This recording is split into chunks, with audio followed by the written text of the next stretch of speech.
Hi Tappers! Last video we talked about pain and release triage. Today we're going to talk about what is more important than releasing pain. In fact, if this becomes not a factor, everything else kinda doesn't matter anymore either. I'm talking about survival. Survival has a bit of a negative and extreme connotation to it. Survival of the fittest, survival instinct, I will survive. It feels like the general consensus is survival only happens right before death is imminent and then waha, you survive instead. But survival is actually always happening. I hope this doesn't freak you out, but at any given time, your body is literally balancing hundreds of carefully weighed processes that, if any, were to malfunction, would lead to your demise. Some pretty immediately, like heart failure, others not so immediate, like not absorbing iron. Did you know that your blood must maintain a pH balance?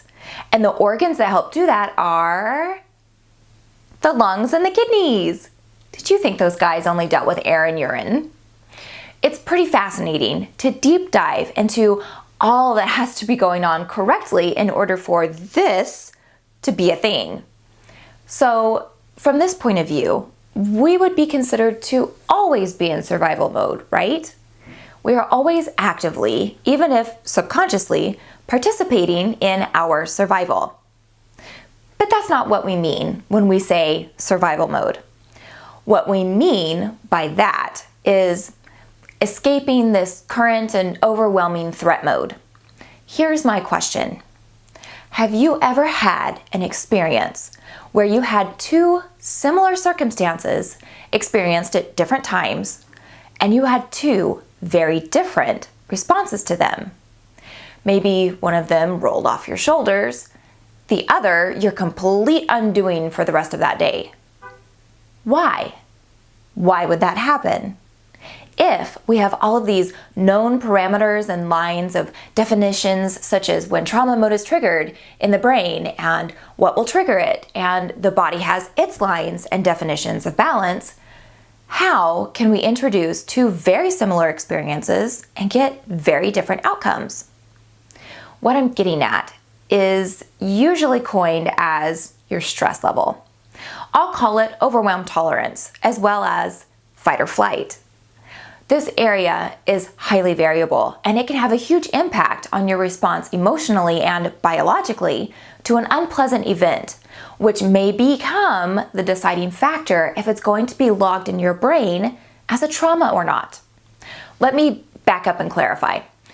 Fight or flight sounds like we have a choice and we pick which way we approach the threat. Not so, my dear tappers. It's more like levels of helplessness and dissociation. Allow me to explain with a glass of water and a metaphor. Say you are at a restaurant and someone comes up to your table uninvited and is just obnoxious. This is unusual, yes? Might you say they violated your expectations? Ding! That's one of the criteria for crossing that line into trauma. Now, your system kicks the first level of defense in, which is fight, or an attempt to reestablish your boundary with you stay, they go. Dissociation by them going away. It doesn't work. They become more aggressive towards you. Violation number 2. You again feel a trigger of helplessness and take the next level of action, which is flight. You abandon the boundary that you had, and now you attempt dissociation between you and them by you leaving. They grab your arm, not allowing you to leave. Violation number 3. You are now helpless to flee, so you elevate to freeze/fawn or attempt to receive mercy or join forces with them, so you are no longer their target of aggression. Dissociation emotionally, since physical attempts have now failed. This also fails. They continue to aggress on you, and you reach the final level of elevation of helplessness and dissociation, which is where you consciously excuse yourself from being fully present and you numb out until the experience is over. Now, back to our original question of how can you have two similar experiences but different outcomes? The answer is tenacity, or start with a more empty cup. What if you were here at the beginning of this example? You wouldn't have had all of that space to counter for a different experience.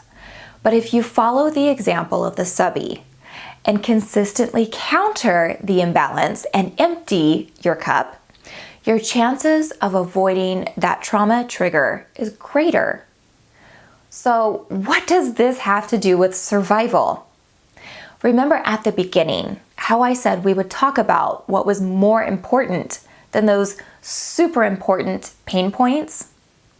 If you are constantly pinging a full cup, your ability to settle down and dissolve those pain points is highly unlikely, because your brain will always prioritize immediate survival over anything else.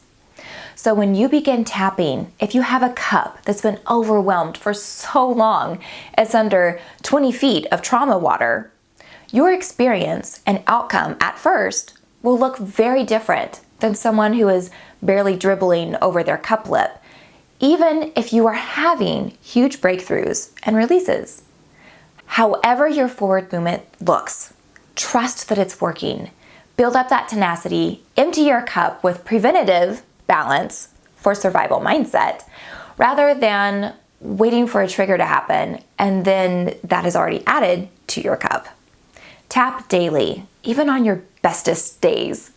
Empty the cup, and fairly quickly you will begin to experience that space in your response before hitting that overwhelm overflow and avoid what might have otherwise been logged as another trauma pain point. I'll see you soon.